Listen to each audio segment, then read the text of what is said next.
കോൺഗ്രസിന്റെ ചതിയുടെയും ഗ്രൂപ്പ് തർക്കത്തിന്റെയും ഭാഗമായിട്ടാണ് വയനാട്ടിൽ ഇപ്പോൾ 5 ആത്മഹത്യകൾ ഉണ്ടായത്. 6ാമത്തെ ആത്മഹത്യാ ശ്രമമാണ്. ആത്മഹത്യ ചെയ്ത വയനാട് DCC ട്രഷറർ വിജയന്റെ മകന്റെ ഭാര്യ പത്മജ നടത്തേണ്ടി വന്നത്. നമ്മളാരും പ്രതീക്ഷിക്കാത്ത വിധത്തിലുള്ള ദുരനുഭവമാണ് വിജയന്റെ കുടുംബത്തിനുണ്ടായത്. നേരത്തെ അവരുടെ കുടുംബാംഗങ്ങളെ സന്ദർശിച്ചതായിരുന്നു വിജയന്റെ ആത്മഹത്യയ്ക്ക് ശേഷം. അന്ന് തങ്ങൾക്കുണ്ടായ ദുരനുഭവത്തിൽ നിന്നും വസ്തുതകൾ മനസ്സിലാക്കി KPCC നേതൃത്വം ഇടപെട്ടുകൊണ്ട് പ്രശ്നം പരിഹരിക്കുമെന്നാണ് അവർ വിശ്വസിച്ചത്. അവരന്ന് ഞങ്ങളോട് പറഞ്ഞത്, ഞങ്ങൾ കോൺഗ്രസ്സുകാരാണ്, ഞങ്ങളെ പാർട്ടി കൈവിടില്ല എന്നായിരുന്നു. അച്ഛൻ ആത്മഹത്യാക്കുറിപ്പിൽ എഴുതിവെച്ച കാര്യങ്ങൾ കോൺഗ്രസിന്റെ നേതൃത്വത്തിന് തിരിച്ചറിയാൻ കഴിഞ്ഞിരുന്നുവെങ്കിൽ ഇതിനകം ആ പ്രശ്നത്തിന് പരിഹാരം കാണാൻ കഴിഞ്ഞേനെ. വിജയൻ വ്യക്തിപരമായി ഉണ്ടാക്കിയ വായ്പയും വായ്പയെ തുടർന്ന് വീടും സ്ഥലവും ബാങ്കുകളും മറ്റ് ധനകാര്യ സ്ഥാപനങ്ങളും ജപ്തി ചെയ്തെടുക്കാനുള്ള നടപടികളും ഉണ്ടായത് അല്ല എന്നുള്ളത് എല്ലാവർക്കും അറിയാം.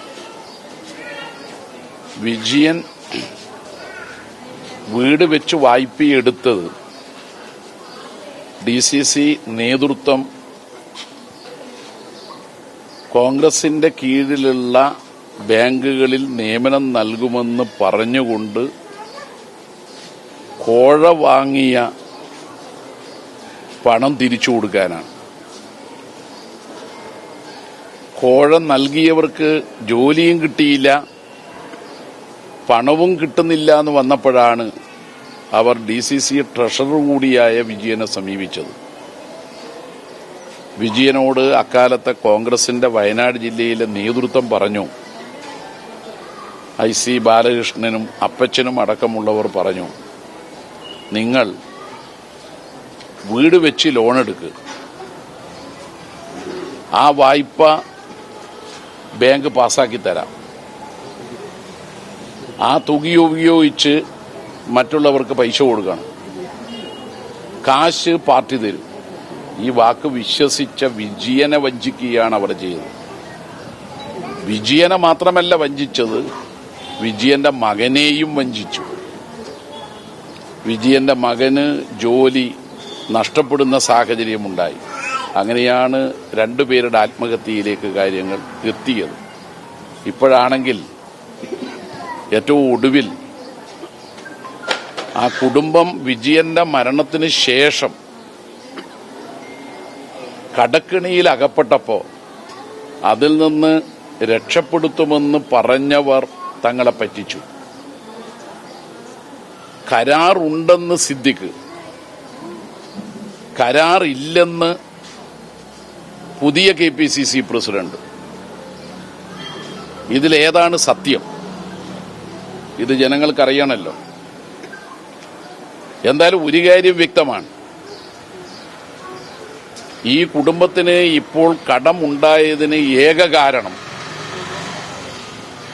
കോൺഗ്രസിന്റെ വയനാട് ജില്ലാ നേതൃത്വം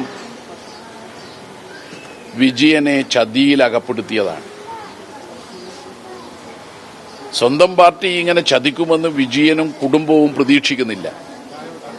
ഏറ്റവും അവസാനം വിജയന്റെ മകന് ഒരു രോഗം വന്ന് കോഴിക്കോട് ആശുപത്രിയിൽ കിടക്കുമ്പോൾ